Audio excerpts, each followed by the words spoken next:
नमस्कार दोस्तों, मैं अनुज तोमर आप सभी का स्वागत करता हूं अपने YouTube चैनल पर जिसका नाम है ईटी एजुकेशन। और इस वीडियो में मैं आपको कंप्यूटर से संबंधित 50 महत्वपूर्ण क्वेश्चंस जो हैं वो कराने वाला हूं। 50 महत्वपूर्ण क्वेश्चन है तो एक रेलवे के एग्जाम के लिए इम्पोर्टेंट है, क्योंकि रेलवे एग्जाम में एक कंप्यूटर जो है वो एक मेन विषय है, साइंस और कंप्यूटर। तो कंप्यूटर से संबंधित जो क्वेश्चन होते हैं लगभग 200 से 300 क्वेश्चन हैं जो मैं कंप्यूटर से संबंधित आपको कराऊंगा।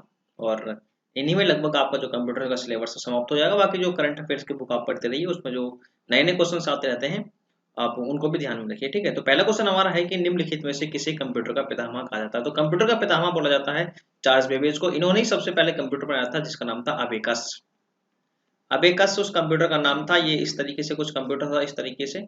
इसमें ये लकड़ी का फ्रेम होता था इसमें, और ये बीच में पंची सी लगी होती थी, और यहाँ पे ये थोड़े थोड़े से मतलब मोती से पड़े होते थे। इन्हीं को ऊपर नीचे करके जोड़ गुणा भाग घटा जैसे जो गणनाएं थी ये अबेकस के द्वारा की जाती थी। तो अबेकस का जो आविष्कार किया था वो किया था चार्ल्स बेबेज ने, इसीलिए कंप्यूटर का पितामह कहा जाता है। और सबसे पहले इस कंप्यूटर को बनाया गया था, और जिसका उपयोग किया गया था सबसे पहले चीन में इसका उपयोग किया गया था। चीन ने सबसे पहले जो अबेकस है इसका प्रयोग किया था।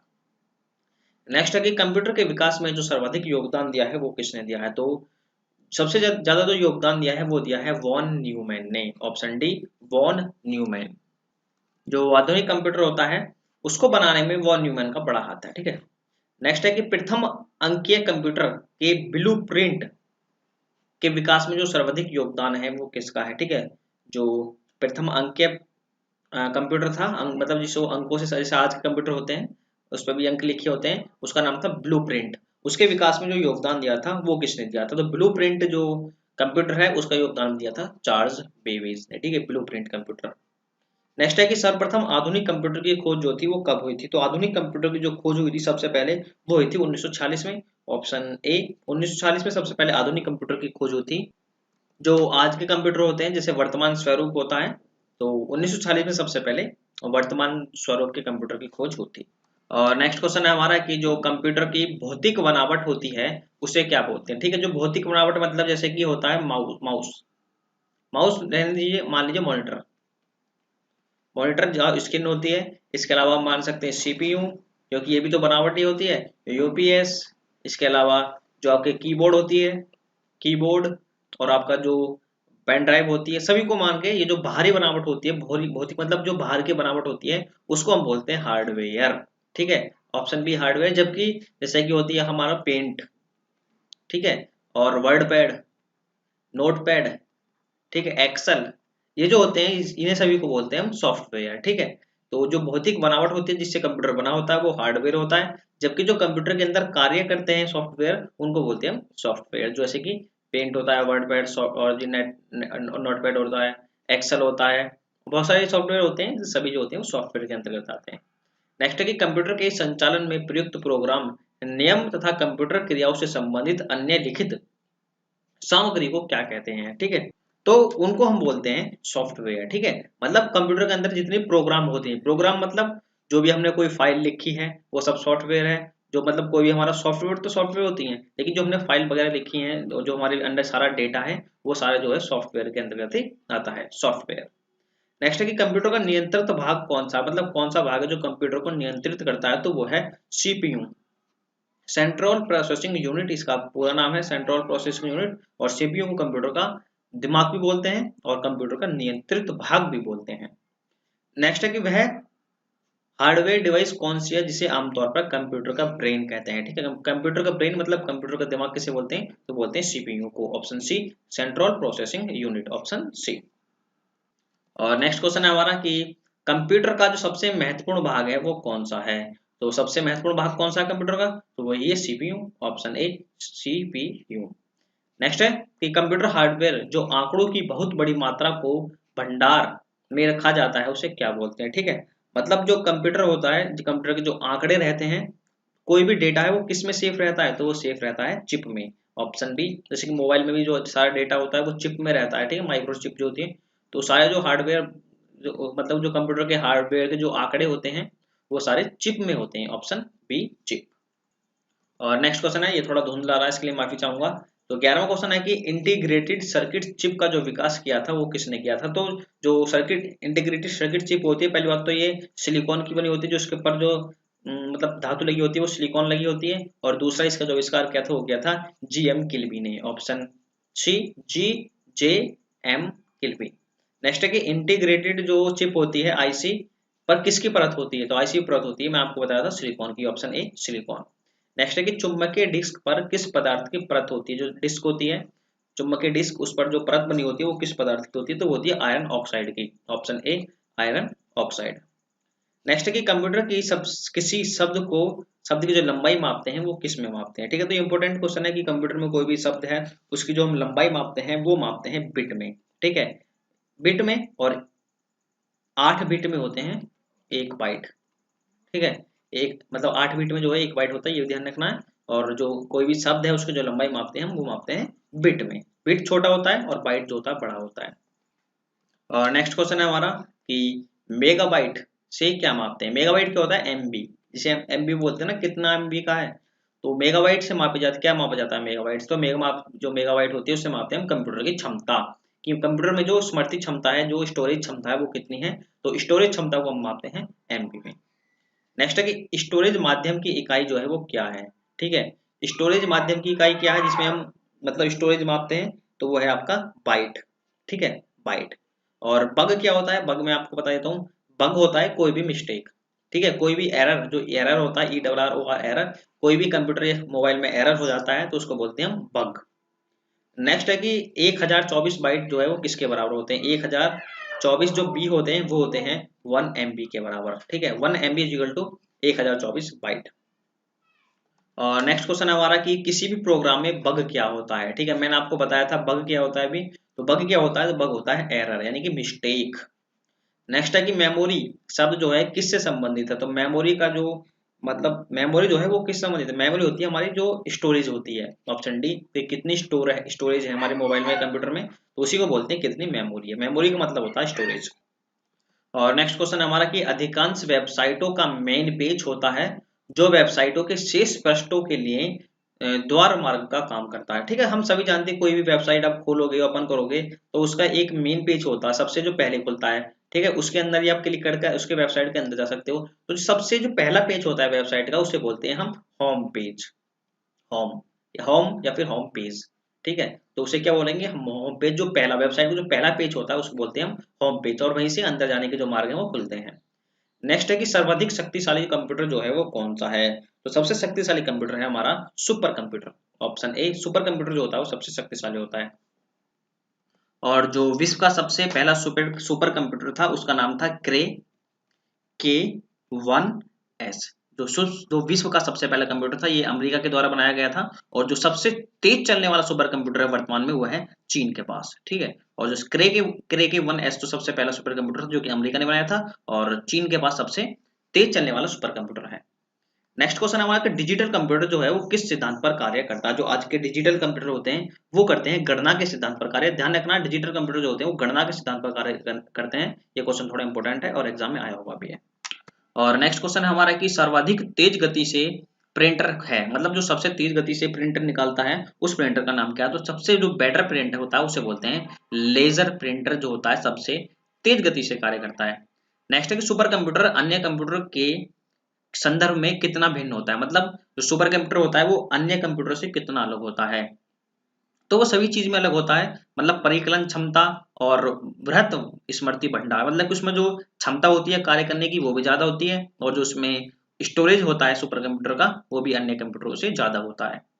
नेक्स्ट है कि आधुनिक डिजिटल कंप्यूटर में किस पद्धति का प्रयोग किया जाता है, तो द्वि आधारी अंक पद्धति का जो है इनमें प्रयोग किया जाता है जो आज के डिजिटल कंप्यूटर होते हैं। मतलब कि एक तरीके से जो आज के जैसे हम अक्षर लिखते हैं जैसे कि 1 5 इस तरीके से, तो इस तरीके की जो क्षमता होती है उसी पद्धति पर जो है वो आज के जो कंप्यूटर हैं आधुनिक कंप्यूटर वो कार्य करते हैं। और नेक्स्ट क्वेश्चन है, तो ये इंपॉर्टेंट क्वेश्चन है 26वां, कि निम्नलिखित में से कौन सी वैज्ञानिक कंप्यूटर भाषा, मतलब कौन सी भाषा है जिसका प्रयोग जो है वो वैज्ञानिक करते हैं, तो वो है फोरट्रॉन। ठीक है, जबकि पास्कल, कोबोल और बेसिक ये सभी भाषाएं ही हैं कंप्यूटर की, और जो सबसे जो वैज्ञानिक इस्तेमाल करते हैं वो है फोरट्रॉन।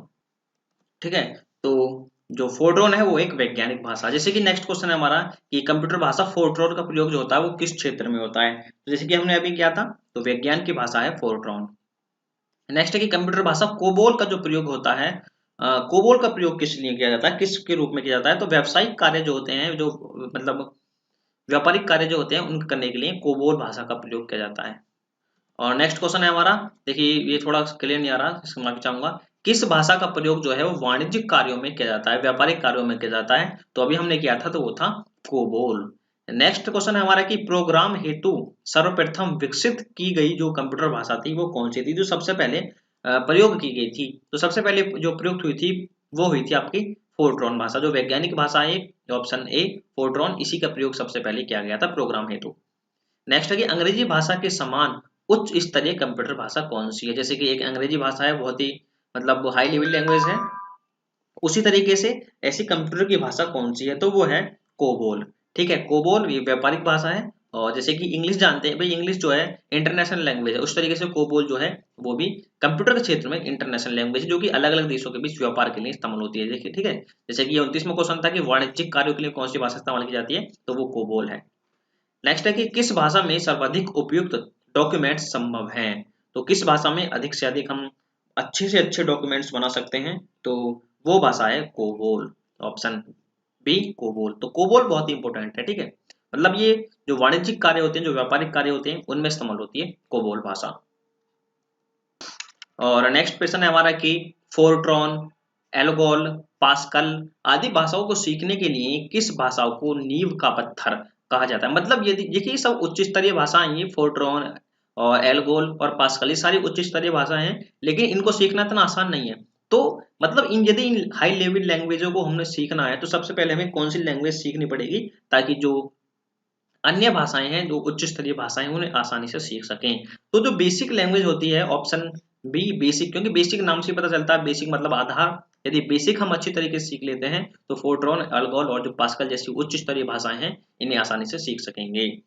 और नेक्स्ट क्वेश्चन है हमारा कि जटिल वैज्ञानिक गणनाओं के लिए किसका प्रयोग किया जाता है? जो वैज्ञानिक गणनाएं होती हैं तो उसके लिए किया जाता है फोर्ट्रॉन। मैं आपको पहले बता चुका हूँ फोर्ट्रॉन जो होती है, तो इसलिए क्वेश्चन रिपीट हो रहे हैं ताकि आपके जो दिमाग में ये बातें अच्छी तरीके से बैठ जाएं कि जो कोबोल भाषा होती है, कोबोल, ये कोबोल, इसका प्रयोग किया जाता है जो व्यापारिक कार्य होते हैं, जो मतलब व्यापारिक कार्य होते हैं उसके लिए, और जो फोर्ट्रॉन है उसका प्रयोग होता है जो वैज्ञानिक कार्य होते हैं उनके लिए, और जो बेसिक होता है, बेसिक का इस्तेमाल होता है जो अन्य उच्च स्तरीय भाषाएं हैं उनको सीखने के लिए।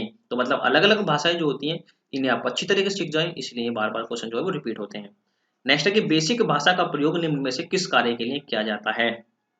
तो बेसिक भाषा का उपयोग किया जाता है प्रारंभ में, जैसे कि ऑप्शन डी है, प्रारंभ में सरल भाषा को सीखने के लिए। जैसे कि बेसिक नाम से ही पता चलता है, बेसिक मतलब क्या होता है, मतलब बेस, बिल्कुल आधार। तो जो सरल भाषाएं होती हैं उनको सीखने के लिए बेसिक का प्रयोग किया जाता है, और बेसिक के बाद ही हम जो उच्च स्तरीय भाषाएं होती हैं, जैसे कि एल्गोल, पास्कल और फोर्ट्रॉन, इनको सीख सकते हैं।